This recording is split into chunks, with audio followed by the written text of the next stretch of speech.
Alondra Enríquez, ¿cómo está? La vemos muy bien. Bienvenida, buenos días. Qué gusto para mí, un placer volver a compartir con toda su audiencia y con todos ustedes. Gracias por conversar con nosotros. Yo me quedé dando vueltas en la cabeza con una conversación que teníamos con Juan Sebastián Iturralde, con Andrés Merino.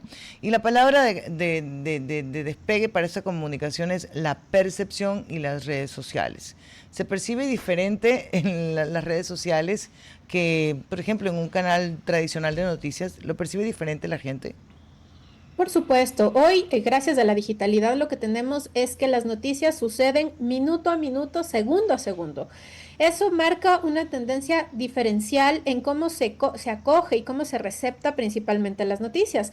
Recordemos que la dinámica de la comunicación hace 15 años estaba transversalizada, por ejemplo, en los temas noticiosos, a partir de estos espacios televisivos, donde teníamos un programa matinal, uno de media tarde y uno en la noche, donde de alguna forma las noticias tenían como horarios, ¿no? Uno esperaba para saber qué sucedía en el país, qué sucedía en el mundo, a los noticieros en esas franjas horarias. Hoy tenemos que mientras estamos conversando precisamente entre nosotros, se siguen generando millones y millones de noticias, no solo de Ecuador, sino de América Latina y el mundo.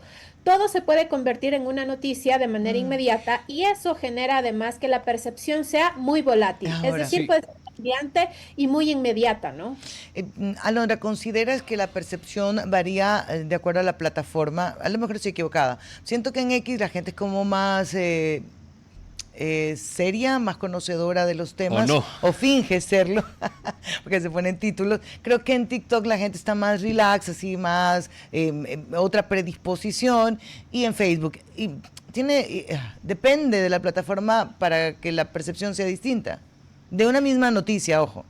Sí, más allá de que la percepción es donde la audiencia busca estos espacios para poder no solo entretenerse, sino también informarse. Uno de los grandes mitos que se ha logrado de alguna forma desquebrajar en estos últimos 6 años es que la gente no se informa, que la gente está en un espacio rotundo de ignorancia. Muchos incluso han llegado a extremos de mencionar que esto del concepto de sociedad líquida vacía la capacidad de analizar de los usuarios, pero hemos visto que electoralmente y en procesos de decisión inmediata, la ciudadanía a través del activismo digital tiene mucho criterio a la hora de tomar una decisión o de exigir también una reivindicación en algún derecho que siente vulnerado. Por ejemplo, un caso muy reciente fue la exigencia de la ciudadanía con el caso de los niños de las Malvinas, donde se pidió precisamente celeridad y transparencia en cómo se manejó ese lamentable caso en el mes de diciembre. Otro más reciente es el tema del sistema de salud, aquellos cuestionamientos y críticas a cómo se está llevando el sistema de salud, lo que refleja que la ciudadanía no es una ciudadanía ignorante, no es una ciudadanía que de alguna forma está en un espacio de desconexión con lo que es importante, sino que decide en qué momento participa, qué audiencia participa y eso a partir de la diversificación de contenido en distintas plataformas. Un dato importante es que, por Y ejemplo, una eso, de las generaciones que más migra comunicacionalmente y digitalmente son las generaciones Centennial y Z que buscan sus propios nichos. Por ejemplo, Twitch hoy tiene un gran mercado aquí en el Ecuador, igual que Kik, que es una nueva plataforma como tipo streaming, donde estas poblaciones entre 13 y casi 17, 18 años prefieren estar en constante intercambio de información me, y obviamente generación de contenido. claro, buenos días Andrés Merino La Salud y me siento aludido porque es la primera vez que escucho de esas plataformas Switch y Kick y esto bueno, será porque Ah, yo yo... sí. ¿Tú sí la has No, escuchado? jamás. Será porque Quería yo soy fingir. millennial. Y me parece importante lo que remarca ahora, dado que en su momento, como bien decía, teníamos un protocolo, una forma de ver las noticias con estos diferentes horarios. Ahora esa inmediatez, esa prontitud a la hora de recibirlas. ¿Cómo han medido ustedes ese cambio que ha tenido, esa percepción que tiene la ciudadanía, no tan solo el esperar, sino ya ser más proactivo a la hora de buscar esas noticias que le afectan o que forman parte de su entorno? Definitivamente la comunicación ha dado un giro transversal. Si antes los influenciadores primarios eran, por ejemplo, los primeros anchors de sistemas noticiosos, hoy podemos tener a influencers en tiempo real que no solo logran comunicar, sino logran generar comunidad. ¿Qué quiere decir esto? Que logran tener un círculo cercano a través de sus seguidores que legitiman profundamente su mensaje, su presencia en línea, pero sobre todo que pueden generar también un activismo inmediato en la vida real. Por ejemplo, un influencer influenciador que tiene gran peso en la comunicación digital es Leonidas Issa.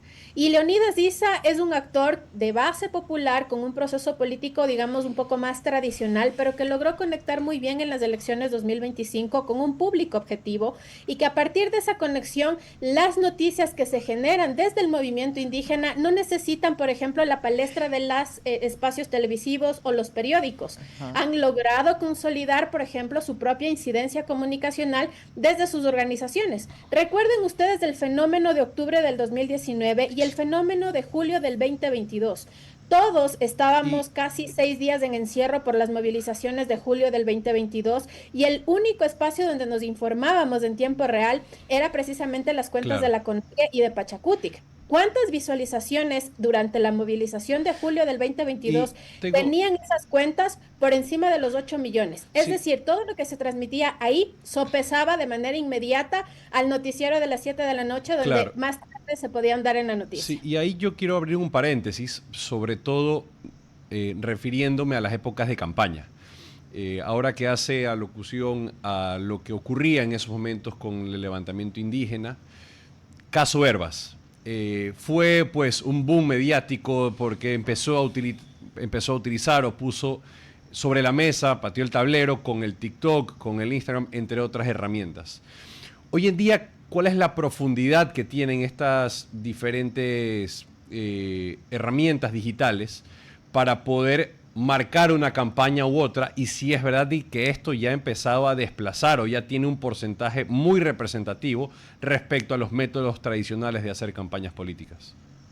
Esto es una pregunta muy importante. Primero, porque me encantaría compartir con la audiencia que el impacto que tuvo TikTok no fue precisamente el impacto político, ¿no? No fue precisamente en las elecciones 2021, sino durante la pandemia desde marzo hasta agosto del 2020. TikTok fue la plataforma donde la gente más se informaba, porque además, cuando empieza a abrirse este campo de los streamers, lo que pasaba es que no había filtro en informar. Y de hecho, a través de TikTok, por ejemplo, se veía la falta de control en el manejo de los cuerpos en hospitales, la ausencia de control en los cementerios de quienes lastimosamente estaban falleciendo con el COVID.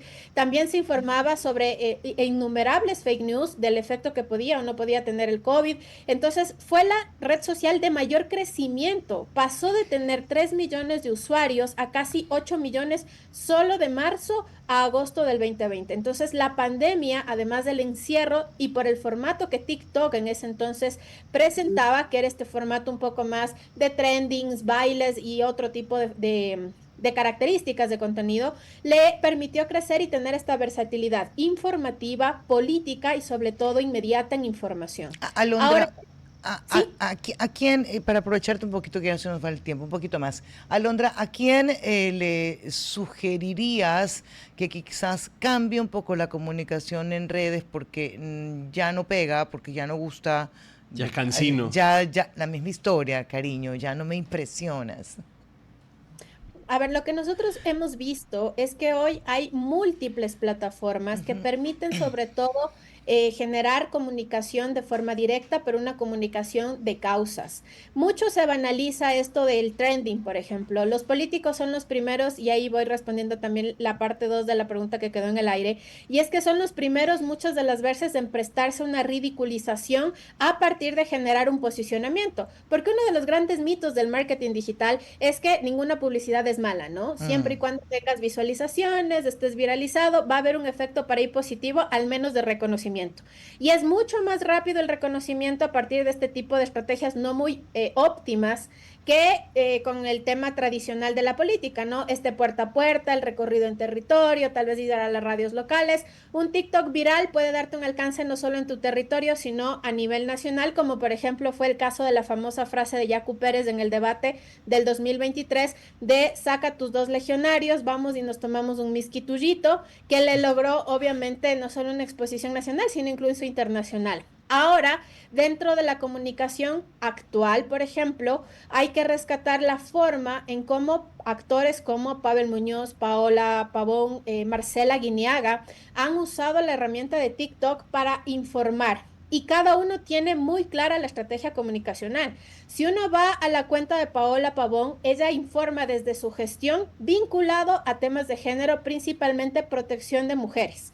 y ella tiene sus programas, tanto de salud como de emprendimiento, y tiene un enfoque claro y una comunicación directa. Marcela Guiniaga, por otro lado, tiene muy clara la gestión, sobre todo en proyectos masivos como vías, el tema de infraestructura, y también un enfoque más centralizado en emprendedores. Pavel Muñoz tiene una campaña, en cambio, que se llama Y el 3.000 presidente, obras, por ¿no? ejemplo. Y en el caso de Daniel Noboa, él tiene una manera muy rápida de comunicar, lo que le ha dificultado en estos últimos meses, sobre todo conectar con las audiencias más grandes.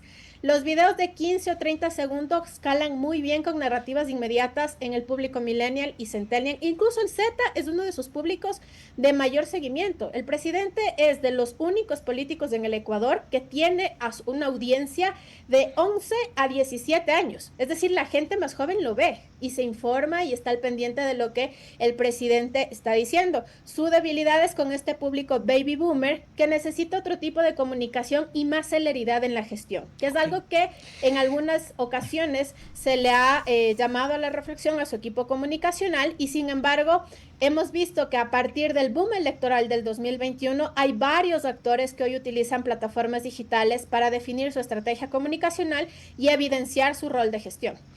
Queremos agradecerte, Alondra, por haber estado con nosotros. Un buen día. Gracias por toda la información que nos entregas. Para mí un placer. Que tengan una buena tarde. RTP